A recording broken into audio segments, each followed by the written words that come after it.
Mesdames, Messieurs, bonsoir et merci de préférer les programmes de BB24. Ce soir, nous allons parler d'un des plus grands rapaces au monde.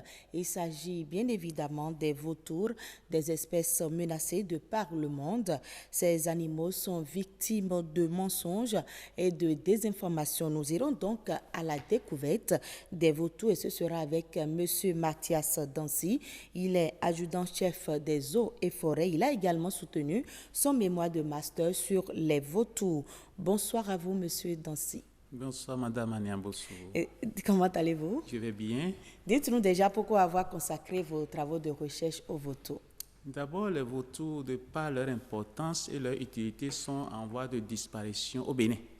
On en trouvait partout, mais aujourd'hui, il faut les retrouver dans les tréfonds de nos aires protégées. Mais l'utilité de ces vautours, quand va arriver à leur disparition totale, ça va développer beaucoup de maladies qu'on ne pourra pas maîtriser. Parce que les vautours ont un estomac acide avec un pH de 2. Et cet état de pH empêche le développement de tout germe microbien. Ah bon? Oui, même si les vautours arrivent à consommer le cadavre d'un sidéen, ces microbes ne peuvent pas survivre dans leur organisme, dans leur intestin. Voilà la notion, l'utilité des vautours. Donc, les vautours nous aident à... C'est ce qui vous a amené à vous intéresser à ces oiseaux ou bien il y a d'autres raisons? C'est d'abord la protection en tant qu'environnementaliste, en tant qu'agent des eaux et forêts. Je m'intéresse aux vautours à cause de leur protection. Parce que tout ce que je connais des vautours, je suis gêné de voir qu'elles sont victimes, ces espèces sont victimes de braconnage, sont victimes d'un commerce illicite. Il faut faire quelque chose. Il n'y a que le service des eaux et forêts qui est mandaté pour assurer cette protection. Donc, je me vois concerné de par mes obligations professionnelles et c'est pour ça que je me suis lancé dans l'étude des vautours. Des vautours. Oui. Parlez-nous un peu de ces oiseaux. Comment les reconnaît-on? Voilà, les vautours sont d'abord d'une grandeur exceptionnelle. C'est-à-dire d'une grandeur. Quand vous, je n'en ai jamais vu. Le format physique, c'est des oiseaux de grande taille qui sont des rapaces. Grande taille, ça peut mesurer à peu près combien de mètres? Ça peut faire environ minimum 30 à 50 cm de hauteur. 30 à 50 cm de hauteur et avec Ça veut dire que je suis plus élancé que le vautour, comme tout compte fait. Oui, vous êtes plus élancé que le vautour, mais de par sa fonction, très avant, le vautour, quand il y a décès et qu'on ne fait pas vite pour cacher, pour enterrer, ils arrivent avec pression et force pour consommer les cadavres. C'est pour ça que si vous avez bonne mémoire auprès de nos parents au village, quand le cadavre dure 2-3 jours, ils ne commencent pas à sentir, les gens prévoient, ils ne commencent pas à prévenir pour dire attention. Les vautours vont débarquer. Parlons toujours de l'oiseau.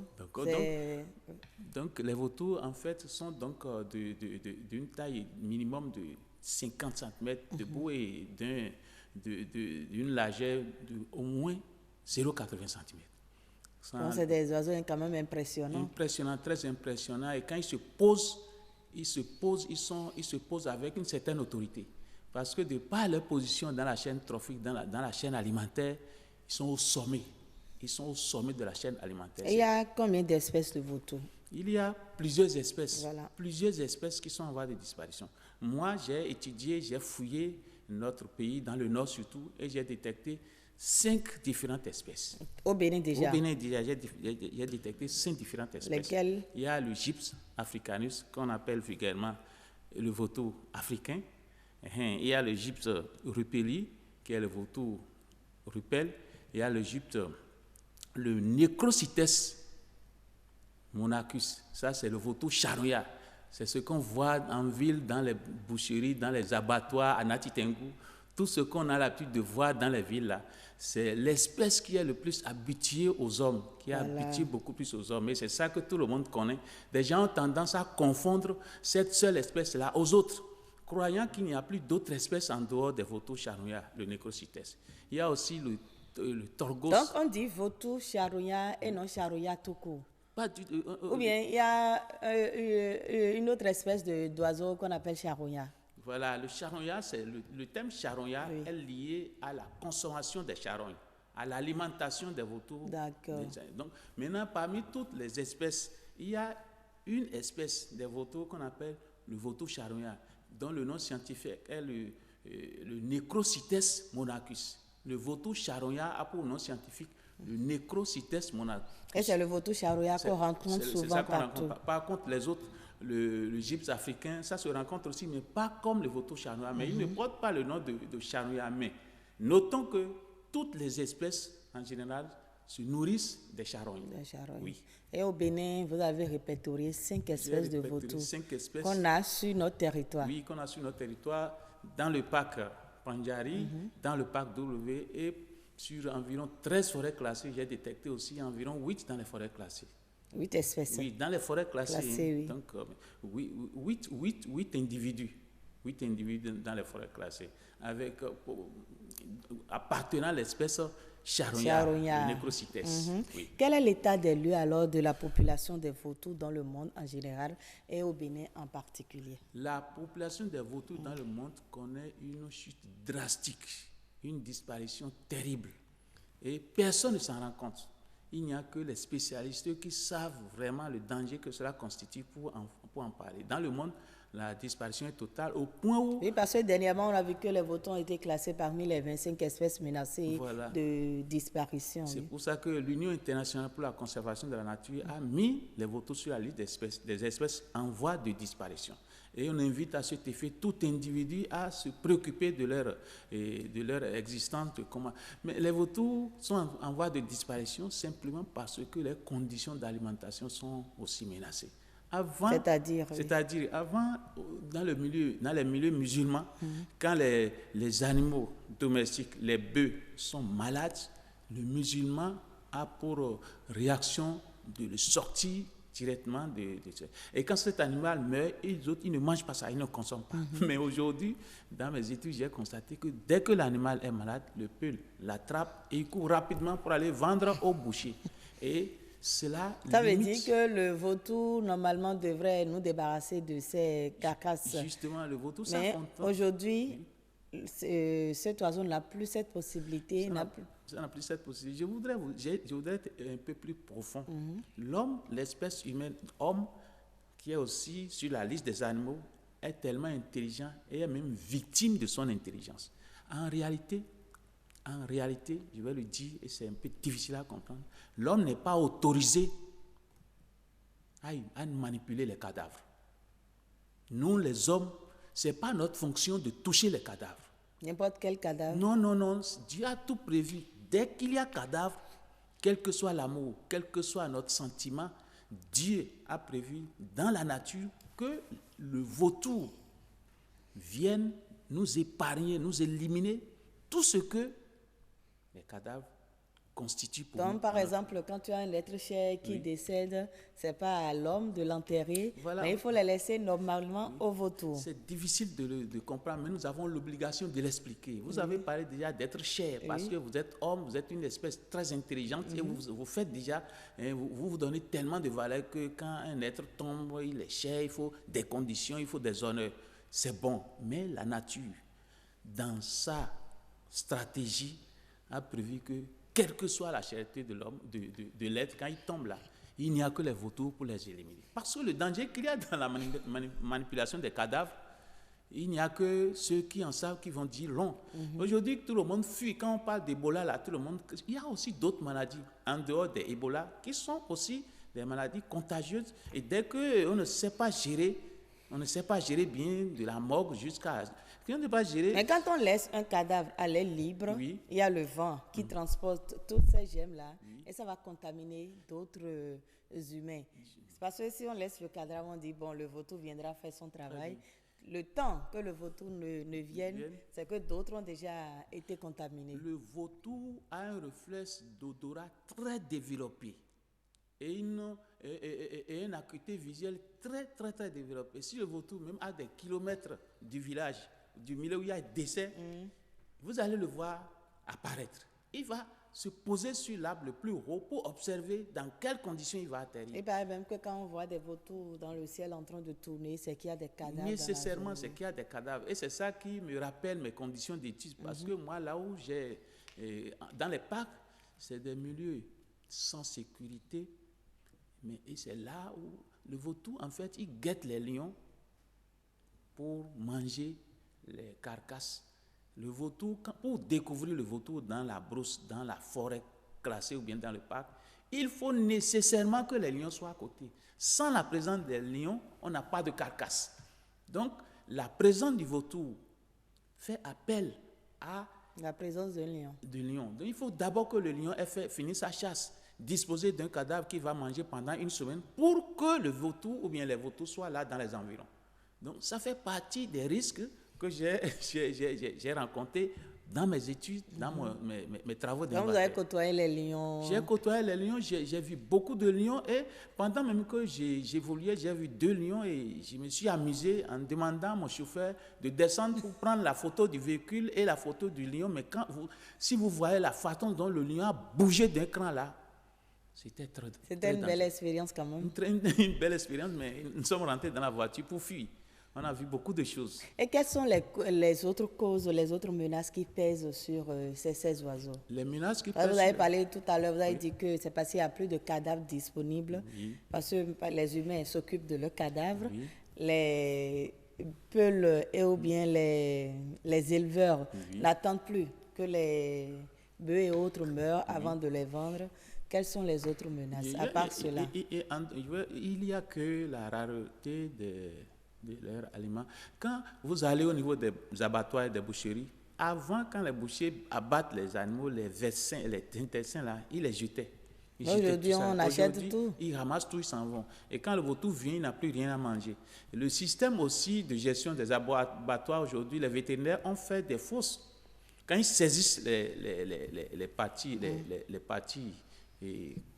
contaminées, où on ne peut pas consommer, ils ont fait des fosses. Qu'est-ce qui contamine ces parties-là? Ces parties, c'est des microbes, justement. Okay, voilà. Des microbes, c'est des microbes. C'est pour ça que normalement, quand on tue un animal pour amener sur le marché, il faut que le vétérinaire aille faire son inspection pour vérifier est-ce qu'il n'y a pas des microbes contagieux. Quand on va vendre ça aux populations, est-ce qu'on ne va pas provoquer une mort massive des populations à cause de la présence des germes dangereux. Donc, aujourd'hui, les vétérinaires, dans leur lutte, ils essaient quand ils saisissent ces parties-là, ils jettent ça dans les fosses et c'est à couvercle cadenassé. Alors que normalement, il faut laisser aller libre et le vautour juste après le passage, le vautour va venir. L'autre menace est aussi le braconnage. Le braconnage et les usages. Je vous dire, à Niki, au niveau de l'abattoir de Niki, quelqu'un est venu de Cotonou pour poser 500 000 francs pour demander aux gens d'aller leur chercher du vautour. Parce que les organes de vautour sont très prisés dans le monde mystique. Ils sont très, très prisés. Des gens sont prêts. Si vous voulez faire l'enquête, vous rentrez dans les vides comme dans les brousses de Kouandé. Des gens, ils sont habitués à vendre le vautour à 40 000. Donc, il y a la pression du braconnage. Il y a la commercialisation du vautour qui constitue effectivement des menaces. Si bien que dans l'Afrique de l'Ouest, par exemple, nous faisons partie des pays où bientôt le vautour va disparaître de notre territoire. Mais par contre, il y en a au Burkina Faso, il y en a au Nigeria. Mais chez nous, ça... Au Bénin, parce que ça a déserté tout le sud. Tout le sud, c'est pour ça que... Sinon, avant, on retrouvait ça dans quelle localité dans le sud? Quand vous allez dans Pobé, dans les Pobé et Adjara, dans les zones, on en trouvait. Même dans ma zone natale, à Goni, on en trouvait un peu partout. Mais aujourd'hui, il faut nécessairement aller dans les aires protégées, dans les forêts classées. Même si vous laissez d'animaux morts, ils ne viennent plus parce qu'ils ne sont plus dans les environs. Mais dans les aires protégées, notamment le parc Pandjari, notre réserve de Pandjari regorge beaucoup. J'ai trouvé les 5 espèces dans ce parc-là. Par contre, le parc W, on en a trouvé que la seule et unique espèce auquel les hommes sont habitués, le charamita. Oui. Et c'est ça. Dans mes recherches, j'ai lu également que l'autre menace sur les vautours, c'est l'empoisonnement. Je n'ai pas bien compris. Justement, l'empoisonnement, parce que vous voyez, le vautour, avant de l'attraper, il faut beaucoup de stratégie. Voilà. Donc, les gens les empoisonnent. Donc, ça fait partie du braconnage aussi. Ça fait partie du braconnage. Okay. C'est des techniques que les gens utilisent dans l'empoisonnement. Comment ça se passe? Non, mais vous savez, ce qui empoisonne, ils mettent des viandes. Il laisse les gens et ils empoisonnent. Dès que le vautour vient manger, mais au parc, dans le parc, il s'est produit un phénomène tellement bizarre. Les forestiers, mes amis, ils ont pour fonction de surveiller le parc. Mais les braconniers sont allés tuer un gros gibier qu'ils ont empoisonné. Ils ont empoisonné et tous les vautours, près de 40 vautours étaient venus consommer, mais tous ces vautours qui ont consommé cette carcasse-là sont morts sur place. Si les forestiers n'étaient pas prudents dans leur mission et ils cherchaient à couper une partie, ils étaient venus avant les vautours, c'est l'homme qui devait mourir. Donc, les braconniers... Donc, ça constitue un danger pour l'homme et pour les vautours. Et les braconniers, ils ne sont pas contents de notre service, ils ne veulent pas que nous... C'est pour ça qu'ils nous piègent en empoisonnant la viande et la carcasse, et ils nous piègent, et en même temps, ils tuent les vautours. Okay. Je ne sais pas si j'ai répondu à votre question. Oui, vous avez répondu, Monsieur Dancy. Maintenant, dites-nous en quoi, on a parlé, mais en quoi exactement ces animaux sont importants pour la biodiversité? La biodiversité, le vautour occupe une place dans la chaîne alimentaire. Vous avez compris. Ils régulent l'excès de nutriments. Ils assument une fonction de voirie. En dehors de tout ce que je viens d'expliquer sur la nécessité de nous éliminer les microbes, ils éliminent l'excès de nutriments. Lorsque n'importe quel carnivore ou bien n'importe qui dans la nature arrive à tuer un animal et qu'il n'y a pas possibilité de le ramasser, c'est le vautour en fait qui fait ce nettoyage. Voilà. On appelle ça le service d'équarrissage.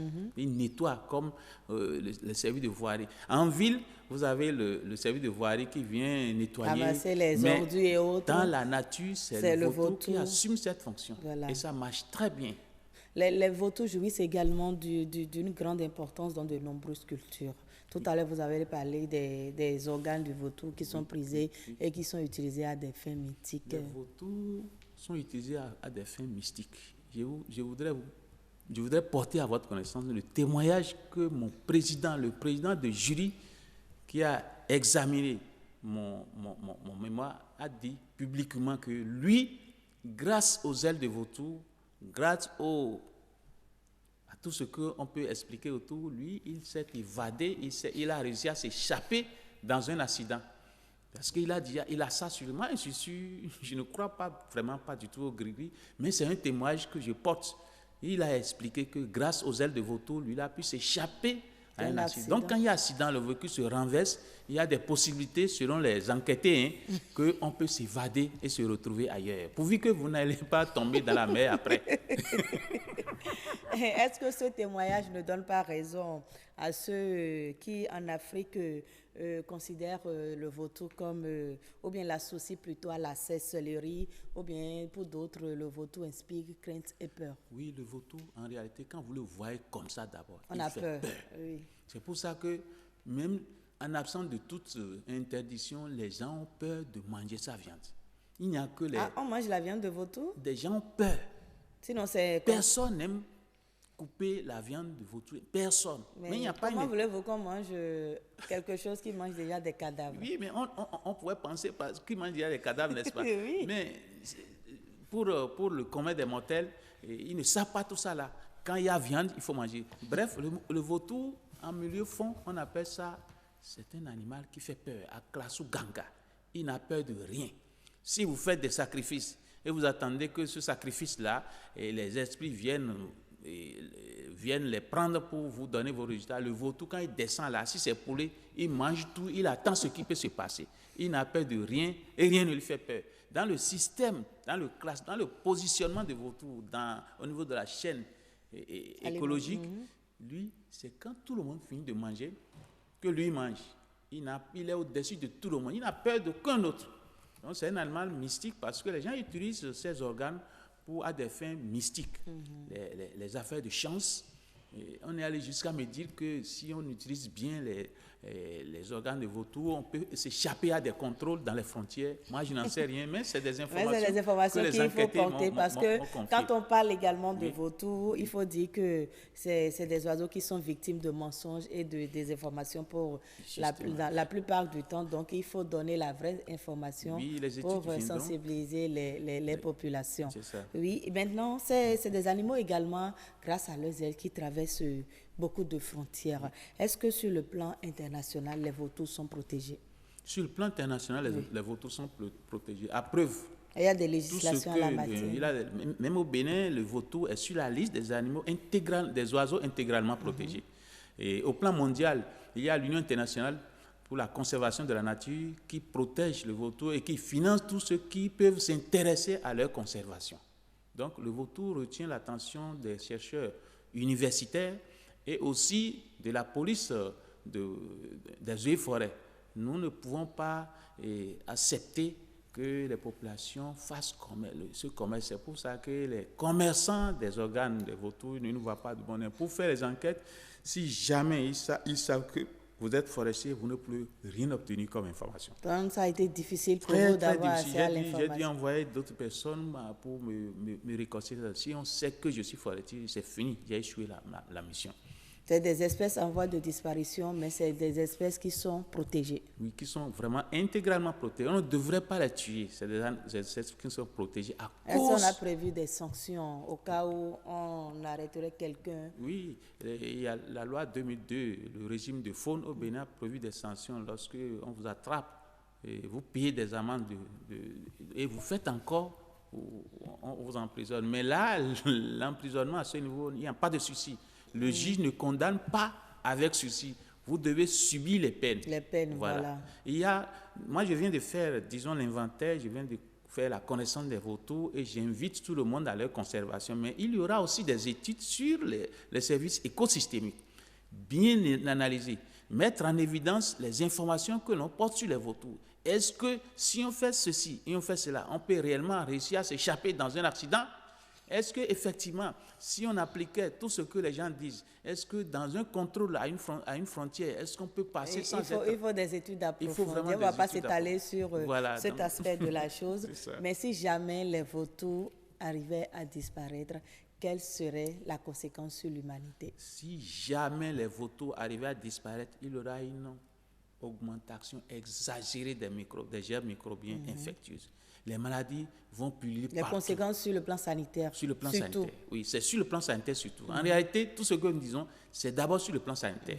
Et sur le plan sanitaire, le plan d'hygiène, c'est pas très important, mais sur le plan sanitaire, les microbes vont pulluler et il n'y aura aucune barrière pour les bloquer. Voilà. Il n'y aura aucune barrière pour les bloquer. C'est pour ça que nous devons œuvrer que les quelques brousses que nous disposons puissent aussi garder et porter des espèces de vautours pour que s'il y a des animaux, surtout les espèces migratrices qui vont venir avec des germes et qui vont venir à l'état infecté, quand ils vont mourir, quand il y aura des décès d'animaux malades, et des germes très dangereux, il faut que les vautours soient là pour assurer les fonctions d'élimination et de nettoyage.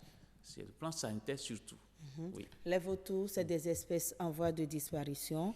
Qu'est-ce qu'il faut faire alors pour les protéger concrètement? À part la législation à la matière, les conventions internationales et tout. Ce qu'il faut faire pour les protéger surtout, c'est ça que nous faisons déjà. Il faut beaucoup sensibiliser les populations, même les plus accohées. Il ne faut pas penser que c'est seulement les villageois qui sont les destructeurs. Il faut que tous les citoyens connaissent le vautour, soient conscients du service, de l'importance, de l'utilité des vautours et prennent à cœur, à leur tour, de sensibiliser les braconniers, de sensibiliser les commerçants et de cadrer un peu le métier de commerçant ou bien d'utilisateur de vautours.